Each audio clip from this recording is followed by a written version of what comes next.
अस्सलाम वालेकुम। तो आज हम डिस्कस करेंगे digestion and absorption of proteins. अगर आप डाइट में फॉर एग्जांपल चिकन ले रहे हैं, ठीक है, आपने जो है वो चिकन ले ली डाइट के अंदर, तो वो आपके माउथ के अंदर एंटर हुई। इंपॉर्टेंट बात ये है कि सलाइवा में कोई ऐसा प्रोटियोलाइटिक एंजाइम है ही नहीं जो कि प्रोटीन को डाइजेस्ट करे।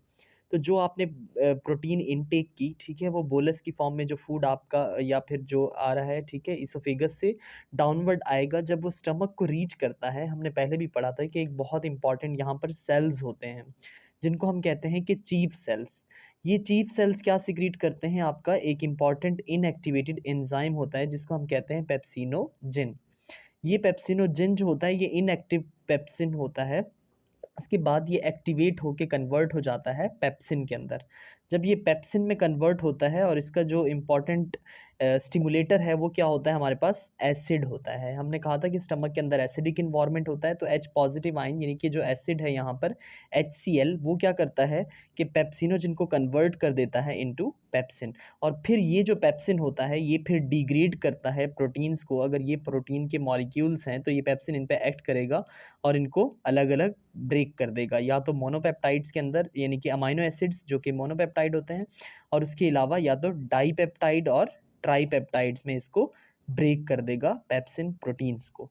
ठीक है, तो अब उसके अलावा इंपॉर्टेंट बात ये है कि ये जो हमारे पास एंजाइम है ये एक स्पेसिफिक पीएच पे काम करता है, यानी कि 1 to 3 की पीएच पे ये काम करता है स्टमक में, क्योंकि एसिडिक इन्वायरमेंट होता है। तो पेप्सिन जैसे ही इंटेस्टीन के अंदर इंटर होता है, वहाँ अल्कलाइन मीडियम होता है, तो पेप्सिन वहाँ पे इनएक्टिवेट हो जाता है। बिकॉज वहाँ जो है वो हमारे पास पेनक्रियाटिक जूस आता है और उसके अलावा बाइकार्बोनेट्स आते हैं, तो अल्कलाइन मीडियम की वजह से ये पेप्सिन वहाँ पे इनएक्टिवेट हो जाता है। तो जैसे ही ये हमारे पास सिंगल अमाइनो एसिड्स और इसके अलावा डाईपेप्टाइड्स और ट्राईपेप्टाइड्स स्मॉल इंटेस्टीन के अंदर इंटर होते हैं, वहाँ पर पेनक्रियास का रोल स्टार्ट हो जाता है। पेनक्रियाटिक जूस वहाँ पे जो है वो सिक्रीट होता है in the second part of duodenum. अब इस पेनक्रियाटिक जूस के अंदर मल्टीपल इंपॉर्टेंट एंजाइम्स होते हैं। अब कौन कौन से एंजाइम होते हैं? यहाँ हमारे पास होता है ट्रिप्सिनोजिन। ठीक है, ये डिफरेंट प्रोटीन्स की डाइजेशन में इनके रोल होते हैं, ट्रिप्सिनोजिन है। और उसके अलावा हमारे पास आ जाता है काइमोट्रिप्सिनोजिन।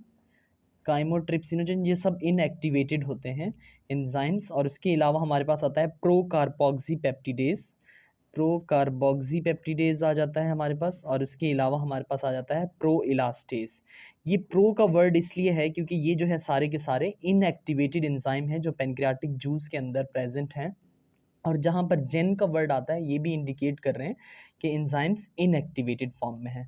अब होता ये है कि जब पेनक्रियाटिक जूस यहाँ से जो है वो इंटर होता है सेकंड पार्ट ऑफ ड्यूडेनम में, तो ब्रश बॉर्डर जो होता है एपिथेलियल लाइनिंग यानी कि स्मॉल इंटेस्टीन की, वहाँ पर एक इंपॉर्टेंट एंजाइम होता है जिसको हम कहते हैं एंटेरोकाइनेज।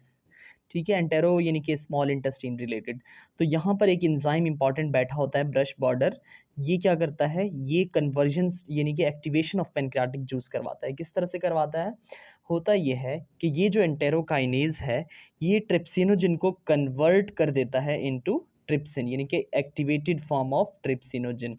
ये किसकी वजह से हुआ है? ये इस एंटेरोकाइनेज की वजह से हुआ है। तो यहाँ पर एंटेरोकाइनेज ने एक्ट किया और ट्रिप्सिन बन गया। अब बाकी आगे जो रोल स्टार्ट होता है वो सारा का सारा ट्रिप्सिन का होता है। ये ट्रिप्सिन क्या करता है? एक्टिवेट करता है काइमोट्रिप्सिनोजिन को, जो है वो काइमोट्रिप्सिन बना देता है। इसी तरह से प्रो कार्बोक्सी पेप्टिडेज को भी ये कार्बोक्सी पेप्टिडेज बना देता है। ठीक है, इन सब की एक्टिवेशन में इसका रोल होता है। और सिमिलरली जो ट्रिप्सिन होता है वो क्या करता है? प्रो इलास्टेज को फिर इलास्टेज में कन्वर्ट कर देता है। अब ये जो डिफरेंट डिफरेंट नाम हैं ये जो है वो इस तरह से हैं, जैसे इलास्टिक इन नेचर प्रोटीन है तो प्रो इलास्टेज उन ऐसे प्रोटीन पे एक्ट करेगा। कार्बोक्सिल ग्रुप वाले जो है उन पे ये एक्ट करेगा। काइमोट्रिप्सिन, मतलब हर एंजाइम स्पेसिफिक फॉर प्रोटीन है। और उसके अलावा काइम जो ट्रिप्सिन होता है ये उसके अलावा दूसरा रोल ये भी होता है कि ये स्टिमुलेटर होता है ट्रिप्सिनोजिन का, यानी कि ये खुद की भी ओवर प्रोडक्शन करवाता है by converting trypsinogen into trypsin. अब होता ये है कि जब यहाँ पर प्रोटीन की डिग्रेडेशन स्टार्ट हो जाती है, जब यहाँ पर हमारे पास बहुत सारे प्रोटीन्स पेनक्रियाटिक जूस से इनकी डाइजेशन हो जाती है, तो उसमें फिर क्या होता है? हमारे पास यहाँ अब आ जाते हैं अमाइनो एसिड्स हो गए, डाईपेप्टाइड बच गए और ट्राई पेप्टाइड्स बच गए। कंट्ररी टू कार्बोहाइड्रेट्स, जो इनकी जो है वो एब्जॉर्प्शन होती है, जिस तरह हमने पहले पढ़ा था कि ग्लूकोज गैलेक्टोज मोनोसेक्राइड एब्जॉर्ब होते हैं, यहाँ पर ऐसा नहीं होता। यहाँ अमाइनो एसिड भी एब्जॉर्ब होते हैं, डाईपेप्टाइड्स भी और ट्राईपेप्टाइड्स भी एब्जॉर्ब होकर के ब्लड में जाते हैं। अब होता ये है कि क्योंकि ये जो एंजाइम है वो भी प्रोटीन इन नेचर हैं, जब इनकी प्रोटीन्स की डाइजेशन स्मॉल इंटेस्टाइन में हो जाती है इन एंजाइम्स की वजह से, तो ये एंजाइम क्या करते हैं, जो है वो एक दूसरे को डाइजेस्ट करना शुरू कर देते हैं और स्मॉल पीसीज में अमाइनो एसिड्स में ये खुद सारे ब्रेक डाउन हो जाते हैं और ब्लड में एब्जॉर्ब हो जाते हैं। फिर दोबारा से जब प्रोटीन फूड आता है और ये दोबारा से पेनक्रियाटिक जूस निकलता है और ये अपना रोल फिर से परफॉर्म करते हैं, यानी कि दोबारा से रीसिक्रीट होते हैं। तो इस तरह से ये चलता है। अब देख लेते हैं कि प्रोटीन की एब्जॉर्प्शन किस तरह से होती है। एब्जॉर्प्शन इसकी मुख्तलिफ नहीं है, बिल्कुल जिस तरह से कार्बोहाइड्रेट्स में हमने डिस्कस किया था कि ये हमारे पास फॉर एग्जांपल अगर एक एंटेरोसाइट है, ये जो बॉक्स आपको दिख रहा है, ठीक है, ये अगर एक एंटेरोसाइट है तो होता क्या है कि जो ल्यूमिनल सरफेस है यहाँ पर हमारे पास क्या होता है, अमाइनो एसिड और उसके साथ साथ सोडियम की जो है वो को ट्रांसपोर्ट होती है। यानी कि ये अगर आपके पास अमाइनो एसिड इंटर हुआ, ठीक है, ये अमाइनो एसिड इंटर हुआ और उसके साथ साथ सोडियम भी इंटर हो गया सेल के अंदर।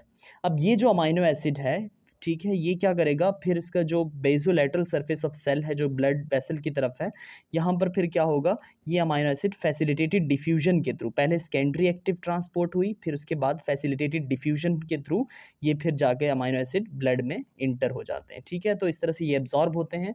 लेकिन जो हमारे पास डाईपेप्टाइड और ट्राईपेप्टाइड होते हैं, इनका क्या होता है कि इनकी थोड़ी सी डिफरेंट होती है ट्रांसपोर्ट। होता ये है कि यहाँ पर hydrogen dependent tripeptide and dipeptide को ट्रांसपोर्ट होती है, यानी कि ये जो पेप्टाइड्स हैं ये हाइड्रोजन के साथ ट्रांसपोर्ट करते हैं, ये हो गया डाईपेप्टाइड।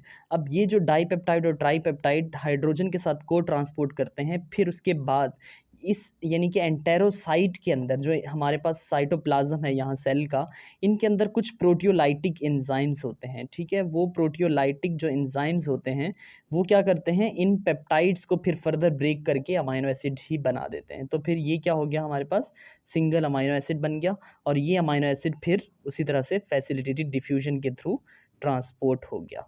तो इस तरह से जो है इसकी एब्जॉर्प्शन होती है, यानी कि सेकेंडरी एक्टिव ट्रांसपोर्ट और फिर बेसोलेटरल साइड पे अमाइनो एसिड, और फिर ये जो अमाइनो एसिड होते हैं ये ब्लड के अंदर एब्जॉर्ब हो जाते हैं। तो ये बहुत ही ईजी सा एक टॉपिक था, लेकिन बहुत ही इंपॉर्टेंट टॉपिक था।